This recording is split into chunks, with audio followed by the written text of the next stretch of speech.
This is Joga Benito football. On guard. That's what Carrick says to the boys. On guard. Dun, dun, dun, dun, dun, dun, dun. You know the shit I'm talking about. Sir Michael Carrick, Manchester United, 4 wins in a row. City, Arsenal, Fulham, Spurs. That's the shit. It's the claw. We're just missing the thumb now. But the claw is gripping the Premier League. United 2, Spurs 0. Wow. What a game again. What a game from every single player. San Lamans just making us feel comfortable at the back. Making the boys, you know, chill. I got this. Catching the ball from corners, from crosses. Claiming what's his. That's the shit we do at Old Trafford. Lisandro Martinez at the back. Franco Baresi 2.0. Wow. The way Lisandro Martinez is playing right now for Manchester United is unbelievable, man. Ball playing the pass through the channels. And his anticipation to go in for a tackle, when not to go in. When to back up and let the defender run at him. I think there was just one ball over the top where Conor Gallagher got on the end of it. But Lisandro Martinez, man. Franco Baresi 2.0. Big Baz. We ain't got to talk about Big Baz. Big Baz gets the job done. Dalot, by the way, unbelievable today. Unbelievable Dalot performance today. Luke Shaw on that left wing. Luke Shaw don't play left back. In the way Michael Carrick sets us up, Luke Shaw is a left winger and I love it. Because he ain't going to be back to make a mistake. But Luke Shaw, tremendous. Kobe Mainu, assist. My quarterback. Mahomes eat your heart out. QB1 Kobe Mainu with a little reverse pass on the corner to Mbeumo. Perfect. The weight of pass again is what I talk about. If you can, you know, master the weight of pass, just like Kobe Mainu's doing. Our QB1. Mbeumo, what a finish as well, man. Everyone on that pitch today deserves a round of applause. Manchester United Football Club have just won their 4th Premier League game in a row. Unbelievable stuff at Old Trafford. Uncle Casemiro, man. You're getting me emotional around these sides. I'm watching you come off the pitch doing the old. Nah, this feels like John Cena's retirement tour, man. The performance today from Casemiro, the equivalent of like maybe John Cena versus AJ Styles. That kind of performance in the retirement tour. Nothing great, didn't get a goal, but he was influential, man. Incredible. Winning headers. Playing those little intricate passes between Kobe Mainu, Bruno Fernandes, Mateus Cunha. Uncle Casemiro, I will miss you, bro. I will miss you. I will tell my grandkids about the day I witnessed Casemiro join my club. But everyone was incredible. Bruno Fernandes, that finish, by the way, off the shin, to time it, to make it go across Vicario, to keep it low. Bruno Fernandes playing in his best position. Another goal. It's incredible. Sesko, man. Sesko, we got to talk about that. It should have been 3-0. It should have been 3-0, but wow, United. Romero, thank you very much, by the way. Romero, you got to love that South American beef, though. You know, as soon as I seen Romero and Casemiro going for the ball, I knew one of them was going to get taken out. And Romero just... You could just probably, in a split second, he saw a Brazilian in front of him and he thought, I'm getting the ball, but I'm taking him with me. And yo, he sliced his ankle in half. But yeah, you just know that South American tension's always there. I thought Lisandro Martinez might, you know, just do something to Solanke, a little elbow here and there. He didn't. He was a bit calm today. Maybe after he's seen his, you know, his fellow countrymen in Romero just sliced Casemiro at the game, smoked his ankle off. That's that South American tension. You're never going to get rid of that. I kind of love it, but Romero, he's a liability, man. He's costing Tottenham too many times now. I thought he was potentially can go on to become a world-class player, but not whilst he's at Spurs, not whilst he's at Tottenham. He needs to go to a club where he's not the leader, where he's not, you know, one of the best players. And maybe he can shine then and, you know, do some stupid fouls here and there. But yeah, thank you very much, Romero. The Premier League, you got to watch out, man. The Premier League has to watch out right now. Because if Manchester United are seriously back, if Manchester United are back, and you all know the Premier League want United back, you never know what can happen in that VAR room. You never know what can happen under the influence of, you know, Fergie up there in the stands. Maybe making 1-2 calls to the Premier League. If we're genuinely back, I feel sorry for the league. United could genuinely go on to dominate the league for the next 10 years. But Sir Michael Carrick, the system again. Luke Shaw high and wide. Dalot coming into the midfield, into the defensive three partnership. Going inwards towards midfield. The pressing from Ahmad. Brian Mbeumo, the hold-up play. The finish from Brian Mbeumo on that first goal is outstanding, man. To take the pace off that Kobe Mainoo ball and just precisely place it into that bottom corner. It just sets us up. It sets us up to go out there, play football, and the way we were playing football, again, Joga Bonito football. It was like Cantona just was standing at the top of Old Trafford. Standing just above Stretford End, and he just dashed the ball to the boys and guard. Bruno just chest controlled it and started playing. QB1 quarterback Kobe Mainoo. Incredible, man. Kobe Mainoo, the way you're playing football. The way he's holding up the play, shielding the play. You can tell he's putting on that muscle mass. Paul Pogba would be proud of you, Kobe Mainoo, right now. If Mainoo carries on this over the next, you know, year or two, Mainoo is going to go down as a Hall of Famer for not just Manchester United, for the Premier League and English football, man. I'm over the moon, you know what I mean? West Ham next. United get the 5th win in a row.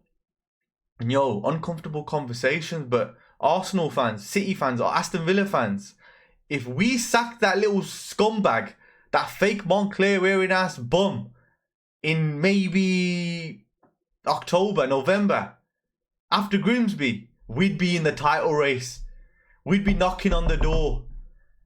But yo, it is what it is, man. Manchester United, if United get 3rd, unbelievable from Carrick and Steve Holland and co. Unbelievable. Steve Holland again. You just see him today. He had the cap on. You just see him, man. He's just that guy. He's just that guy. He's just that uncle that knows everything. Knowledge. Top.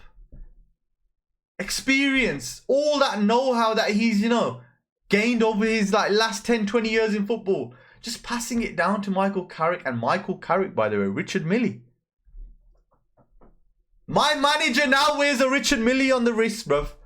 Looks the part. Manchester United manager should always look the part. I had Ruben Amorim with his disgusting Slazenger white trainers, his fake Moncler on the touchline. I had Ten Hag looking like an absolute bum on the touchline for the last 3 years. Now I got Sir Michael Carrick with the collars up. Sir Michael Carrick with the collars up and the Richard Mill. Oh my God, Sir Michael Carrick, I'm just telling you right now, exclusive by the way, he has already won the Manager of the Month award. It's only gonna get better. I hope the curse don't come and bite Carrick. But I think West Ham should be an easy job. We should get that done, 5th win in a row. And then let's just see how it goes, man. But I just wish we get that 5th win in a row. AG here with this tactical breakdown as always. Feels good to comfortably see a game out for a change. Tommy T came prepared with a 3-4-3 with the intention of stretching our defensive shape. Their wing backs high and wide. The doggy found success on down the left due to his physical advantage over Ahmad. Then the Romero red card happened and ruined everything. Credit to Frank for showing attacking intent. Carrick took advantage of the extra man masterfully by getting 3 of our players to pin 3 of the defenders narrowly and away from the ball side. This created gaps certainly for the extra man to occupy on the ball side, as the fullback on that side was busy covering our winger. Through smart rotations and poor marking, more often than not, we were able to either get behind the fullback or play through centrally. AG, spot on with your tactical breakdown again. You always do this every week, but honestly, spot on. Spurs started off pretty well. I think after like the 10-minute mark, from the 10-minute mark onto the red card I think, which was in the 35th minute, Spurs were starting to get the ball down and playing football. They were getting a doggy, you know, high and wide and getting him to attack. They were getting some balls in the box. I remember one ball across the box where Van de Ven flicked it and Harry Maguire got a crucial touch on the ball. But yeah, Spurs started off pretty well. First 30-35 minutes with Romero, your captain. He's a liability, man. He's a liability. I think he's like 6 or 7 red cards now since in the last 2-3 years. It's just for someone that experienced, a World Cup winner, he needs to just get his head sorted, man. But like I said in the video, he's seen a Brazilian and he was like, I'm taking my opportunity to smoke this cat, and he did.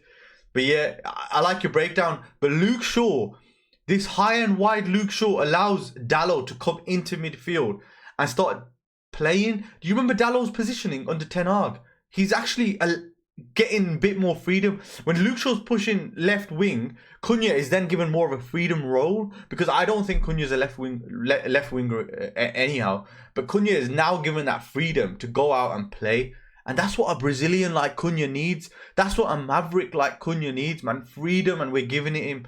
And yeah, I'm just happy for him. Incredible performance from all. But yeah, for me, I get what you're saying.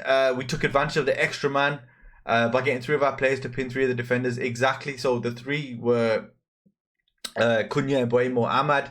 And then Luke Shaw was being that extra left winger. And it was just incredible, the whole setup again. CARRICK, Steve Holland got it spot on. Z says we should give Casemiro a 1-year extension just to help new CDM signing. Get a fast left winger. Who can be Bruno replacement? He's 31 now. Yildiz, Musiala, Palmer, Vitinha. What you're talking about, Casemiro there, I wish we did that, man. Ineos, cough up your money, but they won't. That's why he's leaving, really, because Ineos can't afford him.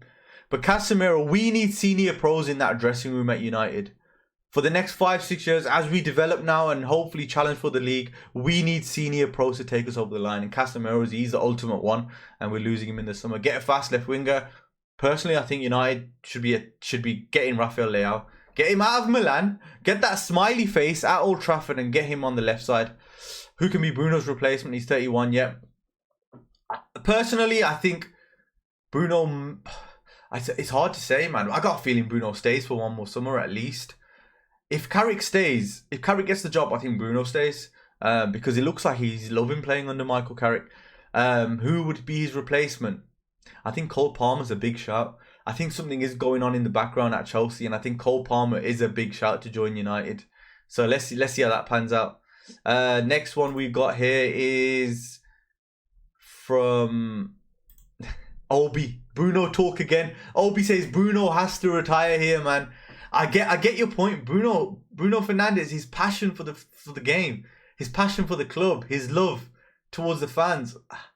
I like him, man, but I just got a feeling he's looking for that payday in Saudi Arabia, man. And you know, who wouldn't when they're offering, you know, astronomical 600-700 grand wages for someone like Bruno Fernandes? Especially if Ronaldo leaves this summer, they're going to want to bring in the big guns from the Premier League. Salah, Bruno Fernandes.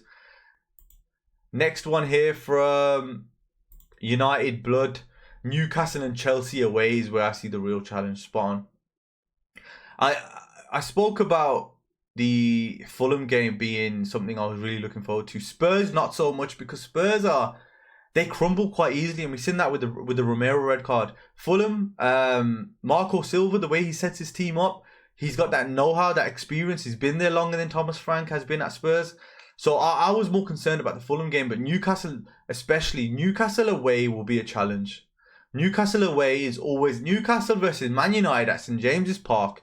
It always gets rowdy. It's always a challenge, and yeah, man, that United Blood probably one of the best comments for me this week. Newcastle and Chelsea away is where we see the real Manchester United this season. Can they, you know, take a breather, play football, and you know, let their senior pros handle the job? Casemiro, Bruno Fernandes, Harry Maguire, can they get on the ball and lead us to wins in tough grounds? We'll have to wait and see, but yeah, I agree. Love United, hate Glazers. I'm going to say that loud. Love United, hate Glazers says, if we can beat City and Arsenal, we can win every single one of them. top 4 is ours. You know what? Forget top 4. Let's snatch Aston Villa's chain off them bum boys. Yeah? And let's, you know, let's get that 3rd position. Let's be back up there with the top guns, with the top dogs. We deserve to be there, man. But yeah, let's leave it at that. As always, if you've enjoyed the video, please like, comment, subscribe, share with your friends, your family, man. I'm trying to build something here. But hopefully I'll see you in the next video. Take care.